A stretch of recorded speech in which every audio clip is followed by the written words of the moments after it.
So I'm not going to say it's my fault because right now my favorite thing to do is blame Carol freaking Baskin.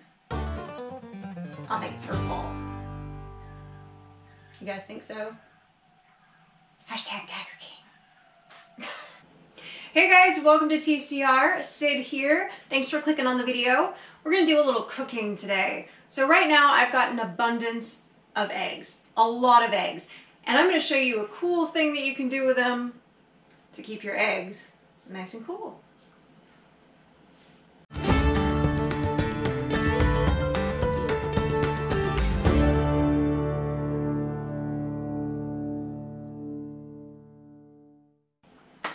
So today I'm making a big batch of these really cool little egg muffins.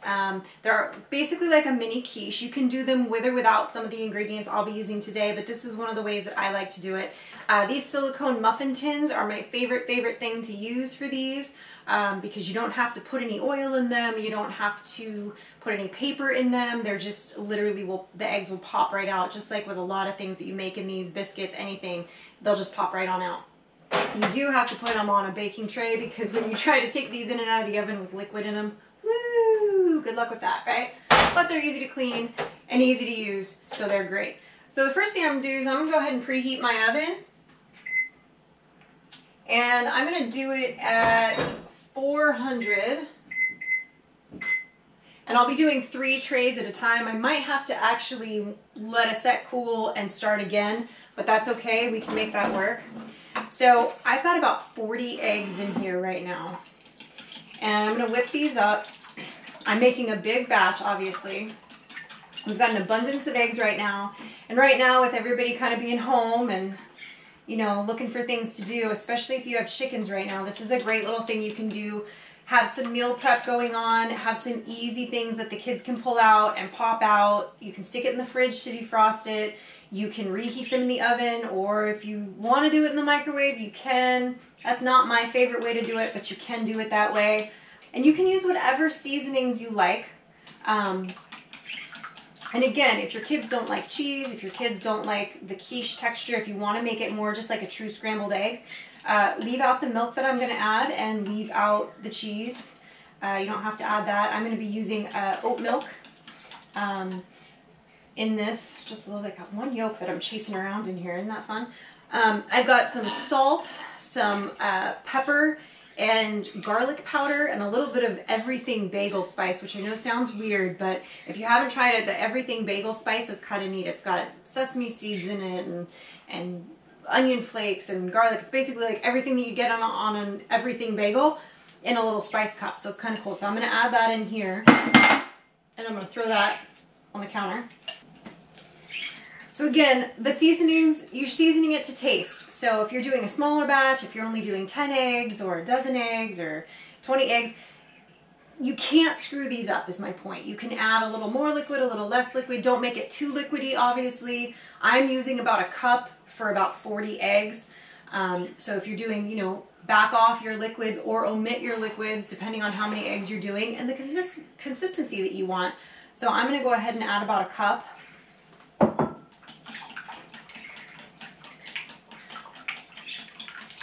So here I've got a big bowl of veggies. I've got some green onions, some scallions chopped up in here, broccoli, red bell pepper.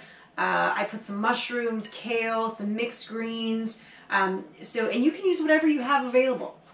You know, if you don't have any fresh veggies available, you can use canned. I prefer home canned to store-bought canned most of the time because a lot of times those veggies are way overcooked versus when you do it yourself at home. Or frozen veggies work. If you've got a bag of, you know, mixed frozen veggies, I would make sure that they don't have any butter or seasoning on them just because that can change the flavor, the consistency of them. But you can use frozen, that's fine too. But I do have fresh here today, so basically all I'm going to do is mix these two together. Alright, so I'm going to transfer these into this big bowl because, well, it's just too much for the little glass ones here. So I'm going to add my egg mixture to my veggies.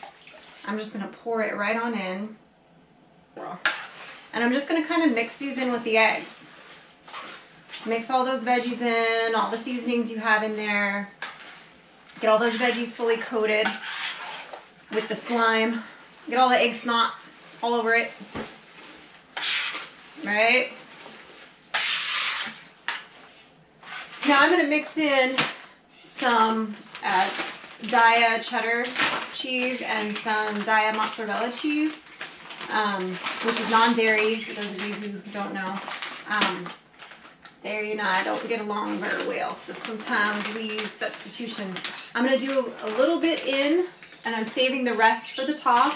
I'm going to do a little bit in and then save the rest for the top. Again, it's to your style, the consistency that you like. As far as that goes, the flavors that you enjoy. Add more, add less, whatever you like. And a little more mozzarella in the middle because that melts better, I found.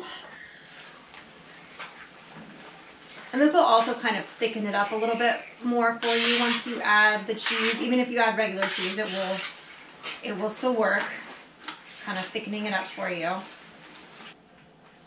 Now we're just going to transfer these to our egg pans.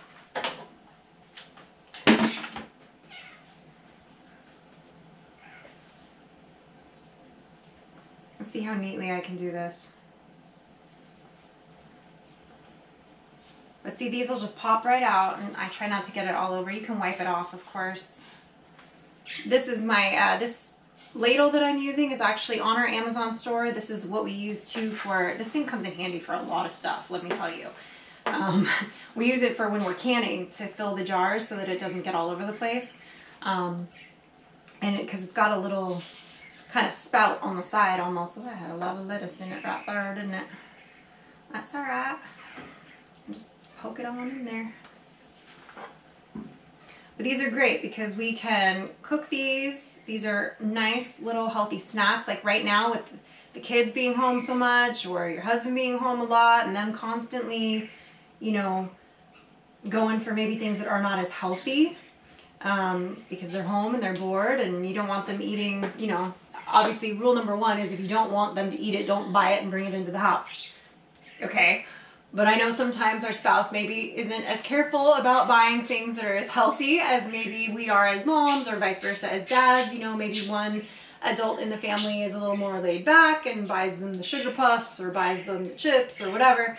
So whichever one of you is more into being a little bit more healthy and giving, you know, sneaking in those vegetables, this is a good way to do it. And you can chop it up even smaller. You can really kind of hide it in there as best you can. I know some kids are impossible and they, you know, they'll avoid it like the plague. But these are kind of a great way to do it. You can add bacon to it if you wanted to, if you really need to entice them in. But, you know, or ham if you've got ham. You know, I've done it with ham before. Off of one of our hogs and bacon from one of our hogs I did before. You know, so it's really just up to your individual taste and whatever you have available on hand. I'm a huge believer in cooking with what you have on hand and using what you have available to create a fresh meal that is something that is a little bit healthier, something that's available and that you have currently. So, you know, right now, it's not the time of year for certain types of vegetables, so I'm not worrying about making dishes with those.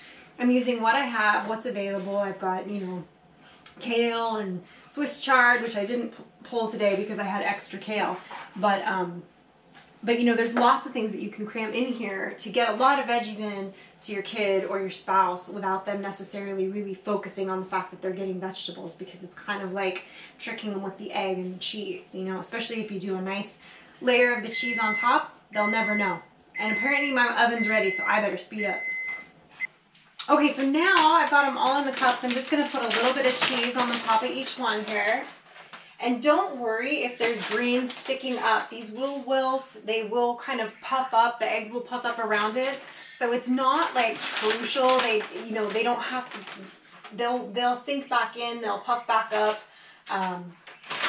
It works out just fine. I've done this a bunch, so don't worry about it. And again, the measurements are super just chill. It's a really easy thing you can make with your kids. If you make it with your kids with vegetables, especially if you're using veggies from your own garden or veggies that they picked out at the store with you, they're more likely to eat them. So Especially if you've got some picky eaters out there, this is a really great little trick. You know, get them baking, make it easy for them, and have some fun with it. And they'll wanna try it. They'll wanna eat it. They'll enjoy it. You know, like I said, number one thing is don't bring it into the house if you don't want them eating it. Because most of us moms are the ones that do the grocery shopping in most households. So, which is fine.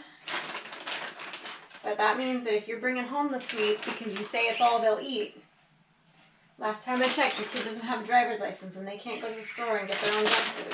So, when you've got little kids, it's your job to, you know, introduce them to the healthy stuff. As healthy as you can. You know, work them up to the uber healthy stuff, but baby steps. And this is one of those things that's a good transition right now, a good thing to have in your freezer for your stock as a prepper. You know, this is a really good food to have around. Okay, so we're gonna go ahead and throw these into the oven. And I had a little bit left over, and since I didn't feel like making a whole new, like waiting for these to be done before I put them back in the oven, because I basically kind of want to, oops, sorry, I just really hit the oven light. It's alright. Didn't want to have the oven running quite hot. Don't burn yourself. I'm trying not to hit the tripod, and instead I hit my hands. I'm okay, guys, don't worry. A little minor flesh wound. I'm going to set the timer for 10 minutes. Just because I like to check them at about the 10-minute mark and kind of gauge. Since I'm doing a large quantity, I basically have every rack on the oven floor right now with eggs. I'm anticipating it's probably going to take about 30-35 minutes at 400 degrees to do this many. But, you know, check it every 5 to 10 minutes. If you're doing a smaller batch, it's probably only going to take you like 10 minutes. When I've done just a dozen, it usually will only take me about 10 minutes. Okay, guys, so I just checked on them, and they do need probably about 10 to 15 more minutes. And unfortunately, because I was busy paying attention to the camera when I was doing stuff, I didn't realize I actually put one of the trays in a little bit sideways. So some of my eggs slid off a little bit. So I'm not going to say it's my fault, because right now, my favorite thing to do is blame Carol freaking Baskin. I think it's her fault. You guys think so? Hashtag Tiger King. Okay, guys, so there we go. I've got my egg cups and my one that I did in a cake pan, or a pie tin rather. And it took about, for the 40 eggs that I had filled up in there, it took about just under 30 minutes, right? About 30 minutes for these guys to be done. And as I said, this tray got tilted. I didn't realize when I put it in next to this one, it kind of, so some of my eggs kind of tilted out, but that's okay, because I can scoop those off and those can go to the animals, so it's all good. But you can see they kind of puff up, and so the veggies that are sticking up, it doesn't really matter because it kind of puffs up around it. So you can eat these warm, you can eat these cold. That's a really nice thing about these. You can defrost them in the fridge if you want. You can take them out and then put them back in the oven for a little bit once after you've frozen them, and bring them back up to temperature. So definitely give it a shot if you've got as many eggs right now as I do. And since with the quarantine and everything, we're not going out and selling and doing the things that we would normally do as much. So I'm just trying to find ways to, you know, store them and keep them, and for us to use them fast enough. So far so good. I've been able to stay on top of it. And Frankie's been making herself scrambled eggs a lot of days because she loves to do that. So it's all good all around. But I do blame Carol Baskin for that. I do. It's her fault. It's her fault. If you haven't watched The Tiger King yet, oh my god. It's the bee's knees. Love it.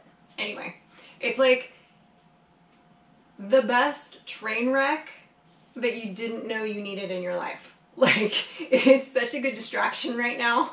Like, it's just, the whole time you're just like, what? It's, yeah, I can't. It's like, I know. It's a lot of craziness.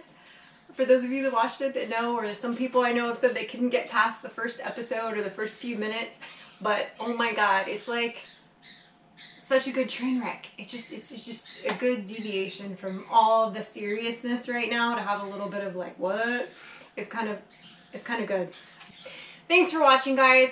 I'll put a rough recipe down in the description below for you.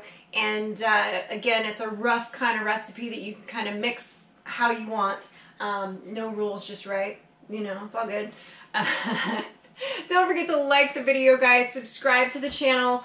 Click the bell so you get the notifications. Make sure you're staying safe and healthy and following all the guidelines in your area. Leave me a comment. It helps with your sanity.